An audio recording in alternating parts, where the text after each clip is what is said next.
Hay frases que parecen sencillas, pero que encierran siglos de sabiduría. Frases que, al pronunciarlas, desvelan las máscaras que usamos para sobrevivir. El judaísmo está repleto de ellas. Breves, directas, a menudo incómodas, porque no hablan de lo bello, sino de lo humano. Y lo humano es, casi siempre, contradictorio. A veces un viejo dicho logra describir a la perfección cómo nos sentimos hoy. Quien no tiene sexo habla de... Ese es uno de ellos. No se trata de moralidad, sino de ausencia, del vacío que intentamos llenar con discursos, apariencias, control. Y así es con todo en la vida. Lo que no experimentamos, lo compensamos hablando. Así pues, en este video quiero explorar algunas frases del judaísmo que dicen mucho, no sobre Dios, sino sobre nosotros. Sobre aquello de lo que guardamos silencio, lo que deseamos, lo que fingimos ser. Son frases que, si las escuchas con el corazón abierto, podrían mostrarte lo que realmente falta en el silencio interior. Antes de adentrarnos en este contenido, si lo que estoy diciendo aquí te resuena, deja un comentario a continuación con una frase que te haya llamado la atención y suscríbete al canal. Conocimiento judío. De este modo, mantenemos vivo este intercambio, y esta sabiduría sigue resonando de alma a alma. Siempre me ha parecido curioso cómo el judaísmo no rehúye el cuerpo. Al contrario, lo honra, porque el cuerpo es el templo donde mora el alma, y negarlo es, en cierto modo, negar la vida misma. Cuando aparece una frase como «de lo que hablan los que no tienen sexo», no se refiere a la moralidad ni al pecado. Se refiere a la carencia que clama incluso cuando el cuerpo está quieto. Se refiere a todo aquello que intentamos racionalizar, espiritualizar o controlar, cuando en realidad solo intentamos llenar un vacío interior. El deseo es una energía divina.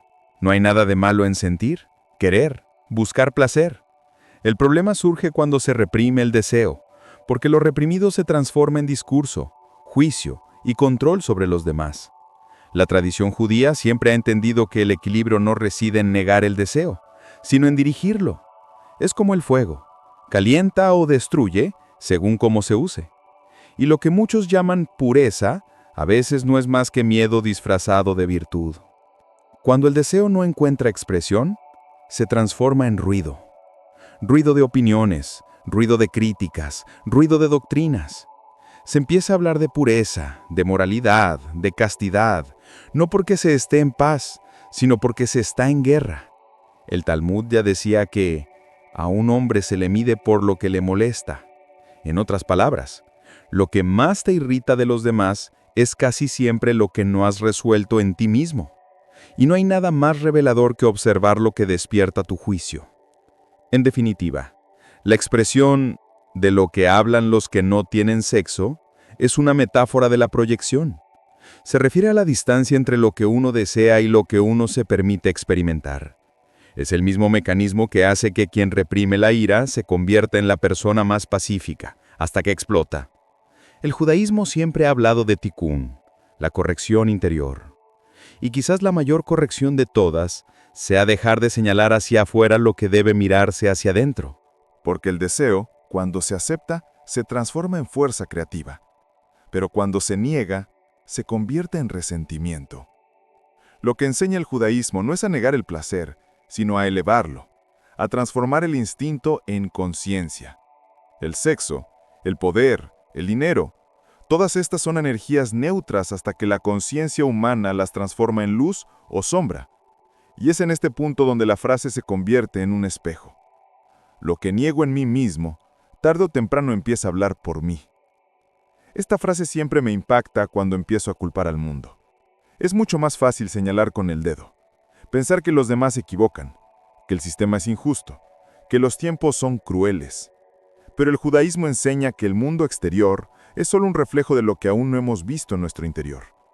Cuando el espejo está sucio, todo lo que vemos está distorsionado, y a eso le llamamos realidad. Pero en verdad es un reflejo de nuestra propia suciedad emocional, de aquello que no queremos afrontar. El Talmud dice, quien juzga a otro, se juzga a sí mismo. Es una frase poderosa, porque no se trata de bondad ni moralidad, sino de conciencia. Lo que más me molesta de alguien, de alguna manera, existe dentro de mí, aunque sea en forma de sombra. Jung lo llamaría proyección. Los rabinos, espejo. Es el mismo principio. Cuando no podemos tolerar un aspecto interno, empezamos a verlo en los demás. Y cuanto más lo negamos, más se manifiesta. Es casi cómico cómo el universo insiste en mostrarnos lo que fingimos no ver. Llega un momento en la vida en que debemos dejar de limpiar el mundo y empezar a limpiar nuestro propio espejo. No se trata de renunciar al mundo, sino de asumir la responsabilidad de cómo lo vemos. Es lo que la gente sabia llama Tikkun HaNefesh, la purificación del alma. Esta limpieza no es rápida, requiere silencio, humildad y, sobre todo, el valor de admitir: el problema no está afuera, está adentro. A partir de ese momento el mundo empieza a cambiar porque la perspectiva ha cambiado. Es curioso, pero cuando el espejo empieza a brillar, la gente también cambia, no porque hayan cambiado realmente, sino porque la forma en que los vemos se vuelve más clara. El enemigo se convierte en maestro, el obstáculo en lección, y el caos empieza a tener sentido. El judaísmo siempre ha hablado de Organus, la luz oculta, aquella que solo se revela a quienes aclaran su visión. No se trata de que el mundo se vuelva más bello, sino de que aprendes a ver la belleza donde antes solo veías problemas. En definitiva, esta frase es una invitación al autoconocimiento, pero con el tono ácido propio de la sabiduría judía. No consuela, sino que incita. No dice, todo irá bien, sino, observa con atención. Y ahí reside la transformación, en comprender que cada juicio es una oportunidad para vernos mejor. El espejo nunca miente, pero vivimos intentando convencer a nuestro reflejo de que se equivoca. Siempre me ha parecido curioso cómo en el judaísmo, hablar es casi un acto sagrado. La creación misma en la Torá comienza con una palabra. Y dijo Dios. El mundo no nació de un gesto, sino de una voz. Eso es muy significativo. La voz no es solo un medio de comunicación, sino una herramienta de creación. Y por eso mismo, también puede destruir. El mismo don que construye puentes puede derribar muros. El mismo verbo que bendice puede maldecir. Todo depende de la conciencia de quien habla. Los rabinos dicen que la lengua es el único músculo del cuerpo protegido por dos puertas, los dientes y los labios, porque si se descontrolara, el daño sería irreparable. ¿Cuántas veces una palabra mal elegida ha borrado años de cariño? ¿Cuántas veces una frase dicha impulsivamente ha destruido una relación, un sueño, una amistad? El judaísmo se toma esto muy en serio. Incluso existe una prohibición específica, Lashon Hara, hablar mal de los demás, aunque sea cierto, porque la verdad sin compasión también mata. En última instancia, el lenguaje revela lo que el corazón intenta ocultar. Cuando alguien se queja, critica y se burla constantemente, no es que el mundo sea malo, sino que su corazón está amargado. Las palabras son el termómetro del alma. Y lo contrario también es cierto. Quienes hablan con amabilidad no solo son educados, sino sabios, porque comprenden que cada palabra conlleva una energía. Bendecir no es superstición, es intención expresada verbalmente, es llevar la luz donde podría haber sombra. Recuerdo una frase de Pirkei Avot: sabio es quien habla poco y escucha mucho. Parece sencillo, pero es profundo, porque cuanto más consciente es una persona de sí misma, menos necesita demostrar. Las palabras, entonces, se vuelven precisas. Dejan de ser armas y se convierten en herramientas. Cuando alguien alcanza este dominio de lo que dice, ya no necesita la fuerza. Su sola presencia inspira respeto. El lenguaje deja de ser un instrumento de muerte y se convierte en un canal de vida. En última instancia, cada palabra que pronunciamos es una semilla. Algunas germinan, otras envenenan la tierra. Y la cosecha llega inevitablemente. Por eso, el judaísmo insiste tanto: cuida tu boca, porque es la puerta de la creación. Hablar es fácil, hablar con conciencia es raro. Y es precisamente esta rareza lo que distingue a quienes simplemente existen de quienes realmente crean mundos con sus palabras. Esta frase me hace sonreír porque es como una suave bofetada. El judaísmo tiene esta elegante ironía: elogia al necio que calla y advierte al sabio que habla demasiado, porque al final el problema nunca fue la ignorancia, sino el exceso de certeza. A veces el silencio de quien ignora es más sabio que el discurso interminable de quien cree saberlo todo. Y el mundo actual parece olvidarlo. Todos quieren opinar, todos quieren enseñar, casi nadie quiere escuchar. El Pirkei Avot te enseña, habla poco y haz mucho. Es casi un resumen de la vida espiritual, porque la persona verdaderamente sabia no necesita justificarse, actúa y sus acciones hablan por sí solas. Lo que el judaísmo llama humildad no es sumisión, sino conciencia de las propias limitaciones.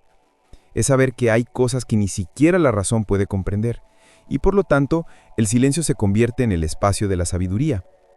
Es en el espacio entre las palabras donde respira el alma. Pero la vanidad adora el escenario, y el ego ansía un público. El sabio que habla demasiado no habla para enseñar, sino para ser visto. Y ahí es donde el discurso se vacía, porque cuanto más se habla de virtud, menos se practica lo que se predica. Es como el rabino que dijo, prefiero al necio que hierre en silencio, al justo que se jacte en público. Esta frase tiene una fuerza brutal, desgarra el orgullo disfrazado de espiritualidad. En el judaísmo el silencio nunca ha sido ausencia, es presencia concentrada. Sefer Yesirá, uno de los textos más antiguos de la Kabbalah, afirma que el mundo fue creado a partir del aliento contenido de Dios. En otras palabras, incluso el Creador sabía guardar silencio antes de crear. ¿Y nosotros, que hablamos sin pensar, creemos que las palabras son luz?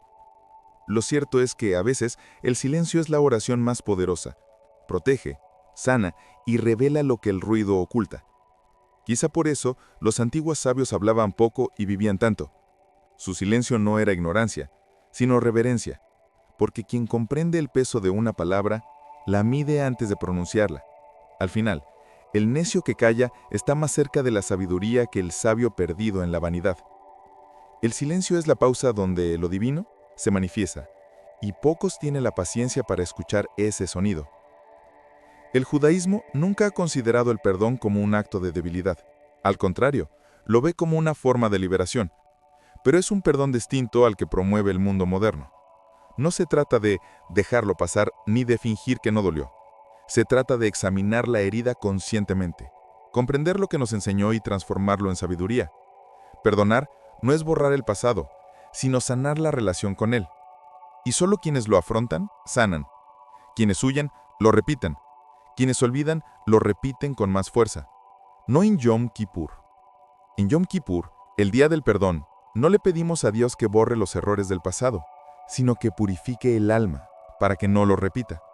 Esto lo cambia todo, porque en su esencia, el judaísmo no cree en cometer errores y olvidar, sino en teshuvá, regresar, volver al punto donde nos desviamos, comprender el porqué y elegir de nuevo.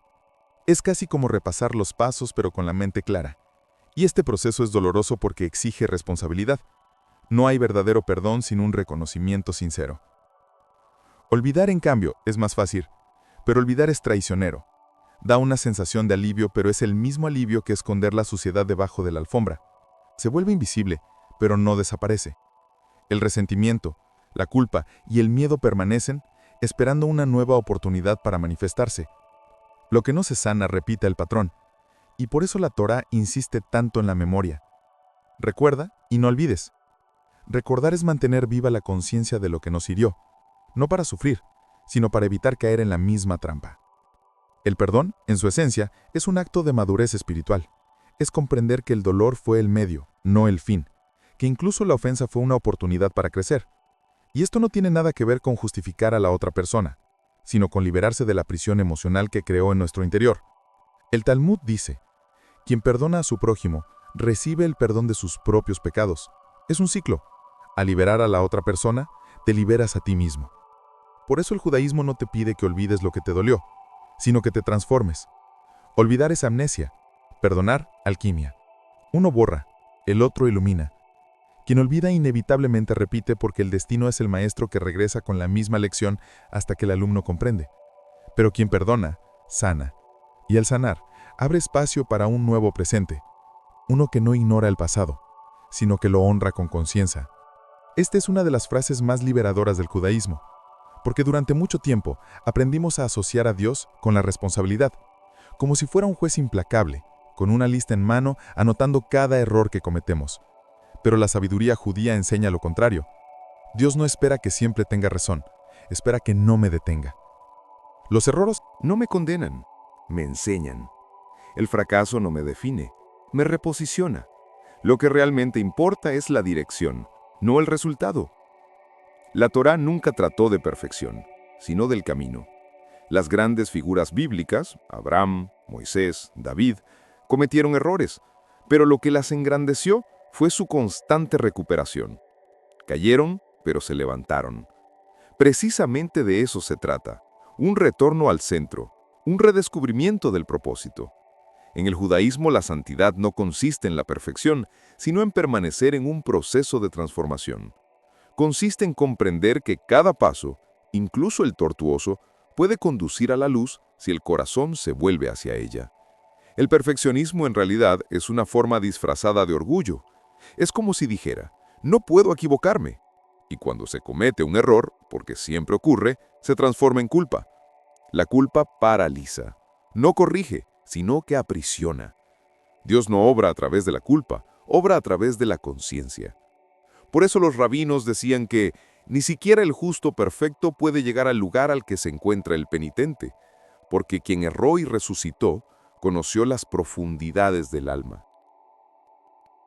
La caída les enseñó lo que la teoría no podía. La dirección es lo que da sentido al camino. Es la estrella polar, incluso cuando el cuerpo se cansa y el tiempo parece eterno. Es lo que impide que el alma se pierda en las comparaciones y exigencias del mundo. A veces un pequeño paso sincero vale más que 1000 gestos superficiales. El judaísmo valora el movimiento, no el resultado. Porque el resultado es humano, pero la intención es divina. Y es en la intención donde Dios se fija. En definitiva, esta frase es un recordatorio de amor, porque desarma el miedo y restaura la fe. Fe en Dios, pero también fe en mí mismo. Él no me pide que sea perfecto, me pide que siga intentándolo, que continúe incluso cuando esté cansado, que me levante incluso cuando sienta vergüenza, porque cada intento es una oración. Y quizás sea precisamente este esfuerzo imperfecto lo que más lo conmueva. El judaísmo nunca ha demonizado el dinero. Eso siempre me ha intrigado. Mientras que muchas tradiciones asocian la riqueza con la culpa, el pensamiento judío la asocia con la responsabilidad. El dinero en sí mismo es neutro, es simplemente energía en movimiento. El problema comienza cuando deja de ser una herramienta y se convierte en tu amo. Cuando tu cartera empieza a controlar tus emociones. Y el aspecto más sutil es que esta inversión ocurre silenciosamente.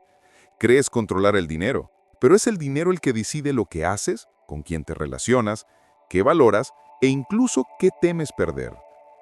En la Torá, la prosperidad es una bendición, pero una bendición que conlleva una prueba.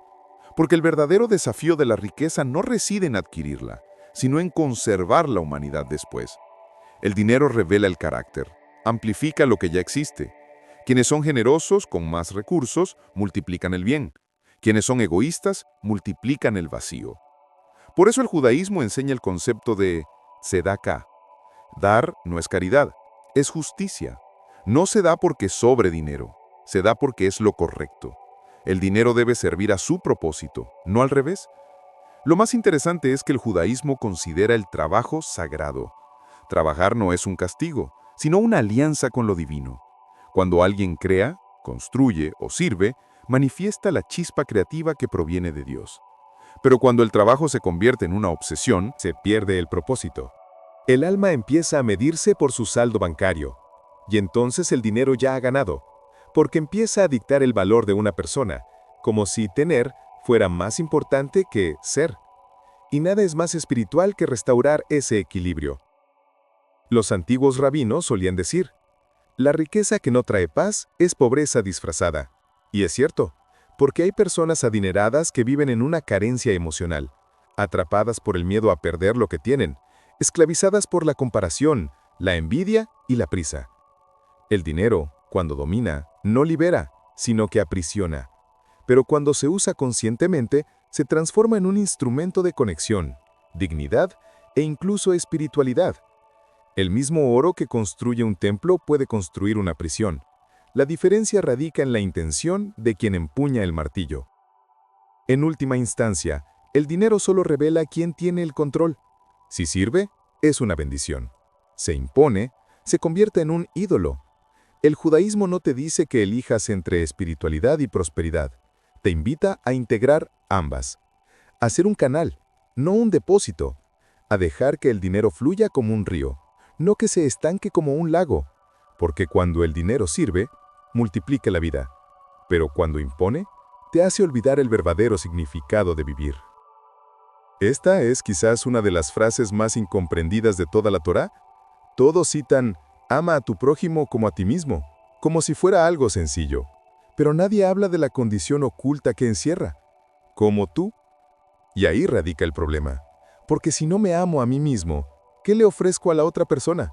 Carencia, miedo, dependencia, la necesidad de ser validado. La mayoría de las relaciones nacen de esto, del intento de ser amados por alguien para compensar el amor que nosotros mismos no sabemos dar. El judaísmo siempre ha entendido el amor no como una emoción, sino como una acción consciente. Amar es elegir el bien, es mirar al otro con la misma mirada compasiva con la que Dios nos mira. Pero para alcanzar esa mirada, primero necesito aceptar quién soy. Baal Shem Tov, fundador del hasidismo, afirmó que el amor propio es la base de la verdadera humildad. Aunque parezca contradictorio, no lo es, porque quienes se aman de verdad no necesitan demostrar nada a nadie, y quienes no necesitan demostrar nada a nadie pueden entregarse sin temor. El autodesprecio, en cambio, es cruel. Te lleva a sabotearte, a compararte con los demás, a menospreciarte. Te lleva a servir a los demás para intentar sentirte valioso. Y eso no es bondad, es escatismo. El judaísmo lo llama pene de beagua, trabajo interior. Es el esfuerzo por sanar las distorsiones del alma para que el amor que emana de ti no sea un intento de llenar un vacío, sino una extensión de la plenitud. El amor por los demás comienza con la autoaceptación, no con la negación. Y lo más hermoso es que el amor propio desde la perspectiva judía no es narcisismo, sino responsabilidad. Es reconocer la chispa divina que existe en mí, la misma chispa que existe en los demás. Cuando me respeto, respeto esa chispa. Cuando me maltrato, profano lo sagrado que reside en mí. Por lo tanto, amarse a uno mismo es un acto espiritual. No se trata de tenerse en alta estima, sino de armonizarse, porque quien vive en guerra interna, inevitablemente propaga el conflicto externo. Quizás por esto, esta frase es tan exigente, porque amar a otro es fácil cuando el corazón está lleno. El desafío surge cuando está herido. El amor, en el judaísmo, es corrección, no romance. Es el proceso de alcanzar la plenitud para poder ver al otro sin necesidad de usarlo como apoyo emocional. Y cuando este amor nace del interior, no pide nada, simplemente fluye. Como la luz que no se esfuerza por iluminar, simplemente existe. Estas frases del judaísmo no buscaban consolar, sino despertar. No te dicen qué pensar, te muestran qué sentir. Y a veces eso duele, pero es un dolor bueno, un dolor purificador. El dolor de quien comprende que el camino espiritual no consiste en escapar de lo humano, sino en sumergirse conscientemente en ello. Porque al final, todo vuelve al mismo punto, el espejo. El deseo, el perdón, el dinero, el amor, todos son reflejos del mismo aprendizaje. Y quizás la frase que mejor resume todo esto sea: Dios no te pide perfección, te pide guía. Esa es la esencia de vivir con alma. Errar, caer, levantarse, pero seguir adelante. Seguir siempre adelante. Si alguna de estas frases te ha resultado familiar, deja un comentario a continuación. Dios no me pide perfección, me pide guía. Así es como hacemos que esta sabiduría cale hondo, de corazón a corazón. Y recuerda, el conocimiento solo tiene valor cuando te transforma.